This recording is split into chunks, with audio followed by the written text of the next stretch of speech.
Now we're on the page 322 problem, which is about arithmetic sequences in series. The first term of an arithmetic sequence is 8, and the common difference is 8. Now remember that common difference means the difference between one term and the next term. If we write each term as a and then the number of the term, we'll write that the first term is a1 equals 8. We say a sub 1 equals 8.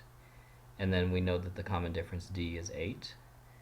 A36 is equal to what? Basically, they're saying, what's the 36th term? What's the formula you're going to use in this case? Well, let's take a look at the formula booklet. Here they use U's instead of A's, but it's the same thing. So it basically says that the 36th term would be equal to the first term plus n minus 1 times the common difference. And what's n here? The n is the 36 because you're saying what's the 36th term? A36 equals a1 plus n minus 1, which would be 36 minus 1, times d, which is 8, right? So that's what we have here. We have 8 plus 35, which is n minus 1, times 8. That gives us 288. So using this formula for the nth term, we figure out that the nth term, the 36th term, is 288. Okay? And then for the geometric series, this is the last part of the problem. So it says the first term of the geometric sequence is 3. The sixth term is equal to the 12th term of the arithmetic sequence given above. So now they say, okay, now they're not talking about the 36th term of this one, they're talking about the 12th. But okay, so let's write the general equation for the geometric sequence. So they say the sixth term, I'm sorry, they say that the first term of the geometric sequence is 3. That means that the a1 is 3 here. So let's look at the formula for geometric sequence. We have the nth term is equal to the first term times r to the n minus first power. Remember, r is the common ratio, which is the number you multiply times each number to get the next number. Okay, so like for example, you have 1, 3, 9, 27. You're multiplying by 3 each time, for example. Okay, so for a geometric sequence, you find it by writing a1, the first term, times r times the n minus 1th term. Okay, and so they're basically saying, okay, what's the sixth term of the geometric sequence? Well, it's equal to the first term times r to the 6 minus 1. So what's the first term? It's 3, so you put 3 in there. 3 times r to the 5th, because it's the sixth term, 6 minus 1. So 3r to the 5th is equal to the 12th term of the arithmetic sequence. Well, the arithmetic sequence is here. A12 is equal to, and now, so you see how we did A36 equals A1 plus 35D.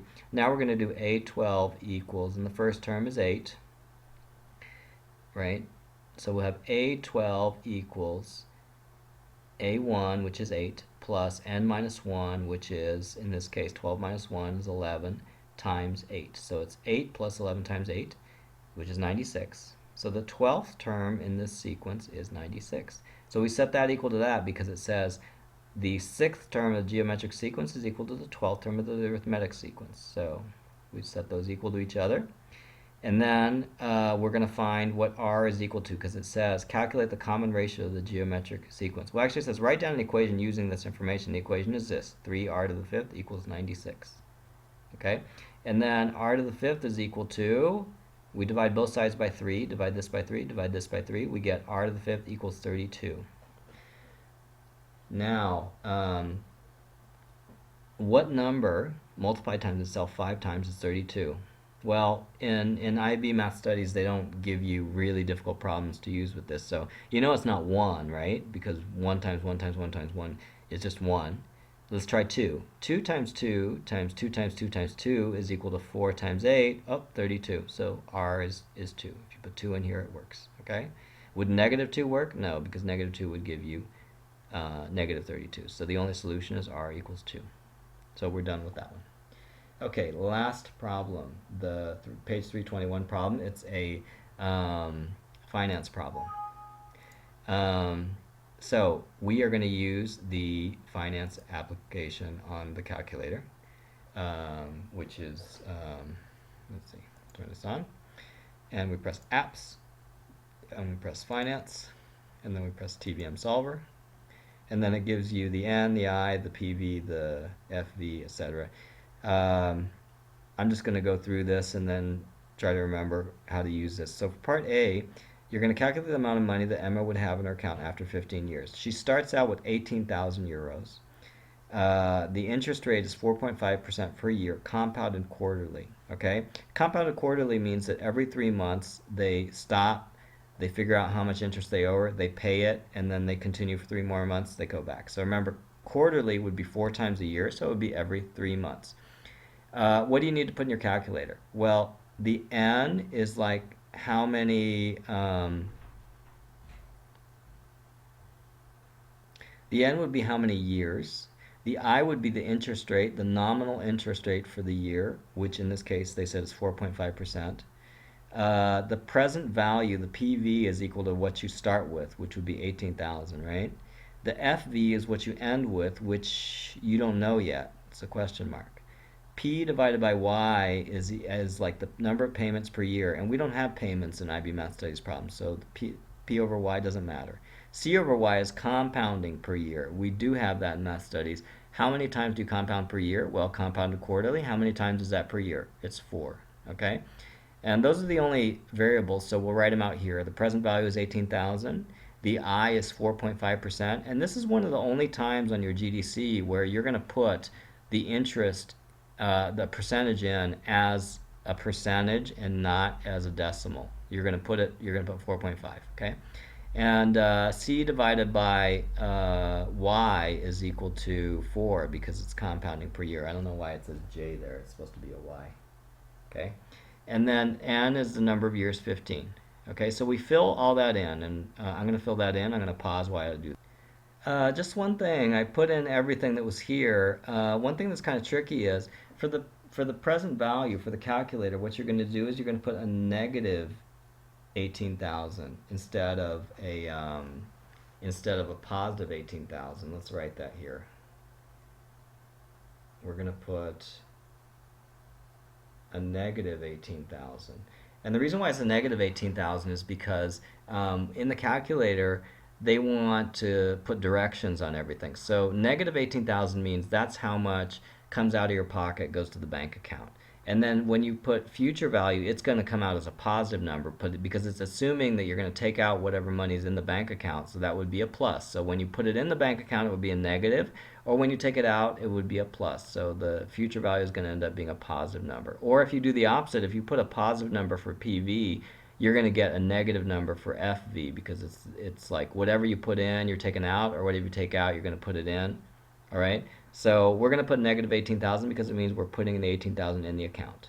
And then we're going to put the cursor on top of the FV because that's what we're looking for. We don't know what the future value is after 15 years. And we're going to press alpha and then enter because it's solve. Okay? So the answer is 35,219. Let's see where that is. So we already wrote the answer down. It's 35,219.61. Okay, and then the next thing they ask is, after a period of time, she decides to withdraw the money from the bank. There is 19,000 in the account. Find the number of months that Emma had left her money in the account. So she is not going to leave it in for 15 years, obviously, because in 15 years she would have 35,000, and she only has 19,000. So that means she took it out way before 15 years was up. So now what we don't know is we don't know N. We do know future value. Future value is 19,862.21, and it's going to be positive because we're going to make the present value negative 18,000. So now we're going to say, okay, future value is not 35,219, and N is not 15 because now N is going to be what we want to find. So for future value, now we're going to put 19,862.21, and then we're going to go up to the N. And we're going to, this is the unknown. So now we're going to position the cursor on the N, and then we're going to do alpha solve. And it's going to tell us that, hey, for this future value, the N is going to be 2.1999. And so I'm going to say, okay, 3 significant figures. I want to look at that one. That 9 rounds that 9 up to a 0, and it's 2.20. So the N is 2.2, and that's 2.2... Actually, that's 2.2 years, right? I made a mistake here. I wrote 2 months and 6 days, but it's actually 2.2 years. So let me um, let me fix this. So that would be 2.2 years would be 2 years and let's see how many months that would be. Point 0.2 times 12 months is equal to 2.4 months. So that would be 2 years, 2 months, and zero point 0.4 of a month is how many days? It would be zero point 0.4 times 30 about. I think it would be 12 days. Yeah, so 2 years, 2 months, and 12 days is how long you're going to leave it. But you could also just say 2.2 years because they didn't ask. Oh, they said how many months? Find the number of months. Okay, so that's why I had changed it to months. So 2 years plus 2 months would actually be, that would be 24 months plus 2 months. That would be 26 months. It would be 26 months and 12 days, right? So um, it would be, oops, it would be 26 months plus a little bit. So we would put, you know, 27 months, something like that. Okay. We would maybe either put a fraction, 26 point, it would be about 26.5, or we put 27. So that's it for that one. So basically, that would be 2.2 years times 12 months, which would be 26.4 months. So your answer could be 26.4 months. It could be 27 months because maybe she would leave it 27 full months to get at least that much.